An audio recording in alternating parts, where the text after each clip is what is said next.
যাক, একটা প্রচণ্ড দুশ্চিন্তার অবসান হলো, কারণ আমি ভয়ঙ্কর রকমভাবে দুশ্চিন্তাগ্রস্ত ছিলাম। না জানি ইরান এই আমেরিকা এবং ইসরায়েলের হাতে যুদ্ধস্থ খালি হতে যাচ্ছেই না, রীতিমতো হয়তো ধ্বংস হয়ে যাবে। আমি কিন্তু খুব আতঙ্কের মধ্যে ছিলাম, কিন্তু অবশেষে আশার বাণী শোনালো। এবং অবশ্যই উৎফুল্ল হওয়ারও কারণ, আমাদের বাংলাদেশের মিডিয়া আশার বাণী শোনালো যে যুদ্ধে নতুন মোড়, ইরানের পক্ষে সরাসরি অবস্থা ইরাকের। কঠিন একটা আশার বাণী।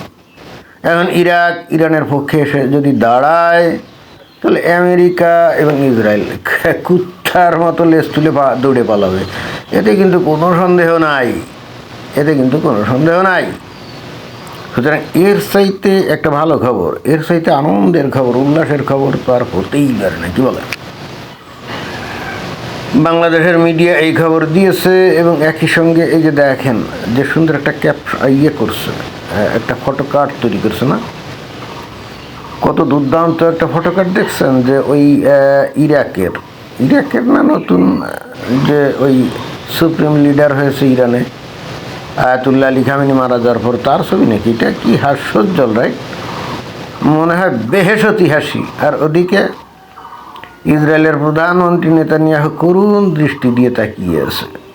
তো এটা তো হবেই। আমি আসলে ভাবছিলাম যে বাংলাদেশের মিডিয়া হয়তো বলবে যে খালি ইরাকি যে ইরানের পক্ষে যুদ্ধে যাবে তাই না, মানে ইরানের পক্ষে যাবে তাই না, হয়তো তারা খবর দিবে, কেন তাদের সাথে তো অনেক কিছুর হটলাইন আছে। তো আমি ভাবছিলাম যে হয়তো খবর দিবে আল্লাহর পক্ষ থেকে, হয়তো কয়েক হাজার না কয়েক লক্ষ হয়তো ফেরেশতা এসে হাজির হবে বা হচ্ছে, অথবা আল্লাহ চাইলে আবাবিল পাখিও পাঠাতে পারে। অথবা আবাবিল পাখি কেন পাঠাবে, সেটা আরও বড়ো পাখিও তো পাঠাতে পারে না? যে আবাবিল পাখির কাহিনী তো আমরা জানি যে আব্রাহা একজন খ্রিস্টান শাসক। তো যেহেতু সেই সময় এই খ্রিস্টানরা তো ছিল প্রচণ্ড মৌলবাদী, আব্রাহা ছিল ইয়েমেনের শাসক।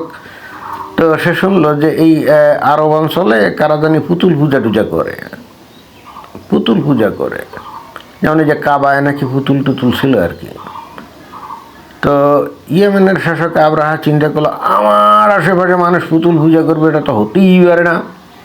হাতি বাহিনী নিয়ে সে রওনা দিল এবং এই কাবা ঘর সহ পুতুল ভেঙে ফেলার জন্য সে চলে আসলো। আর তখন এই পুতুলদের যে মেইন ঈশ্বর, যাকে নাকি বলা হয় হুবাল, যার অন্য নাম আল্লাহ, সে কি করলো এই আবাবিল পাখি পাঠিয়ে দিল, তাই না? ওই আবাবিল পাখিগুলো নাকি ছোট ছিল, বড় না। তারপরে যে তারা কঙ্কর নিয়ে আসছিল পায়ে করে, তারপরে উপর থেকে সেই কঙ্করগুলো ফেলে দেওয়ারতে যেখানে যাদের উপরে ওই কঙ্কর পড়ছিল, ওগুলো নাকি পৌঁছে গেছিলো, মারা গেছিলো। পরবর্তীতে কোনো একটা বক্তব্যে আমি শুনছিলাম যে আমাদের ওই যে ইসলামী মহাবিজ্ঞানী কাজী ইব্রাহিম, ইসলামী মহাবিজ্ঞানী, পৃথিবীতে এখন তো অপ্রতিদ্বন্দ্বী বিজ্ঞানী একজনই আছে, এবং এটা কিন্তু বাংলাদেশের মানুষের বিশাল সৌভাগ্য। ওই যে কাজী ইব্রাহিম, আপনারা তো অনেকে নাম জানেন, অ্যান্টার্কটিক ফুটো আবিষ্কার যিনি করছিলেন এবং ফুটো দিয়ে যিনি দ্বিতীয় পৃথিবী আগারতায় গেছিলেন, তাই না? এই খবর তো আপনারা অনেকেই জানেন, নতুন করে আর কি বলবো। তারপরে করোনা ভাইরাসের টিকাও আবিষ্কার করছিলেন ওই যে মারুফ নামে কাছ থেকে। উনি আবার ওই যে ফর্মুলা উনি পাইছিলেন, তো উনি আবার বলছিলেন জানি কিন্তু বলবো না। এটা কিন্তু আমাদের কাছে এখনো রহস্য রয়ে গেল যে অবশেষে উনি জানতেন কিন্তু বললেন না। আমাদেরকে শেষ মিনিটে ইহুদি নাসারা কাফেরদের টিকার উপরেই নির্ভর করতে হয়েছিল। এর মধ্যেও মনে হয় কোনো ঐশ্বরিক হতি কোনো কিছু থাকতে পারে, আমরা জানি না। কিন্তু কথা হচ্ছে যে এই আবাবিল পাখি এই যে কঙ্কর ফেলছিল আব্রাহা বাহিনীর উপরে, তো ওই কাজী ইব্রাহিম কিন্তু বলছিলেন যে এই ঘটনা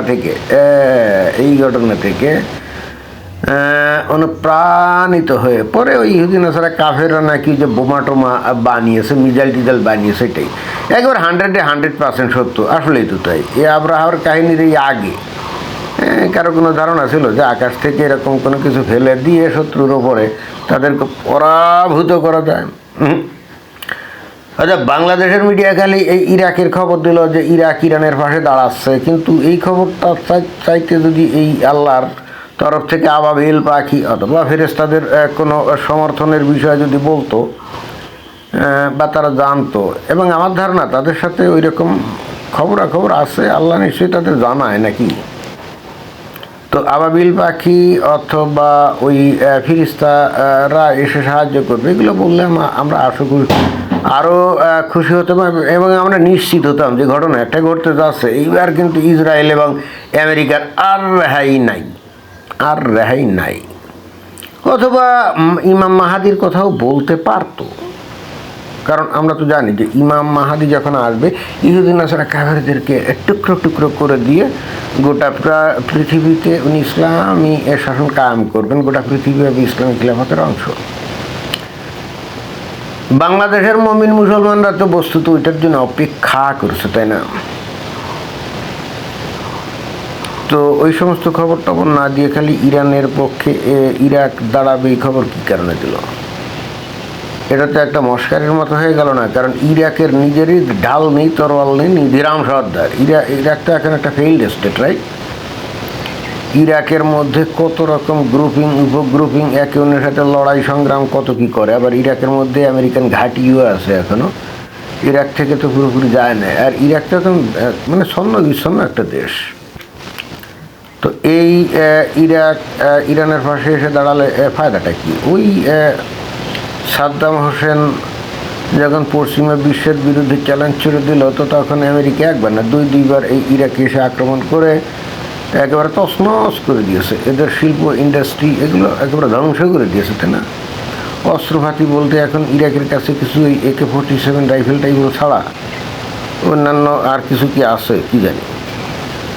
তো AK-47 রাইফেল টাইফেল নিয়ে এসে যদি এই ইরানে এসে খাড়া হয় কিছু ইরাকি, তো উপর থেকে ওই আবাবিল পাখি তো এখন ইসরায়েলের দখলে। হ্যাঁ, আল্লাহর যে আবাবিল পাখি এই মানে আব্রাহার এগেনস্টে যেগুলো করছিল, তো ওই আবাবিল পাখি তো আপাতত দেখা যায় যে ইসরায়েলের দখলে। কারণ ওরা যে বিমান টিমান বানিয়েছে না, তো এগুলো কি আমরা যদি ধরি যে আবাবিল পাখির প্রতিরূপ, তাই না? বা মানে ইহুদি নাসারারা ওই আবাবিল পাখির ঘটনা থেকে হয়তো উড়োজাহাজ বা এই যুদ্ধ বিমান তৈরি করেছে যদি আমরা ধরি, তাহলে আবাবিল পাখির দখল তো নিয়ে ফেলতে ইসরায়েল, তাই না? তাহলে তো এখন কোনোভাবেই এই ইসরায়েলের এগেনস্টে ইরান জিতবে তা তো মনে হয় না। কারণ মনে হচ্ছে যে আল্লাহ বিগড়ে গেছে, আল্লাহ এখন ইরানের পক্ষে নাই। ঘটনার দৃষ্টিতে কি সেটাই মনে হয় না? তো এটাই ছিল বক্তব্য। ধন্যবাদ।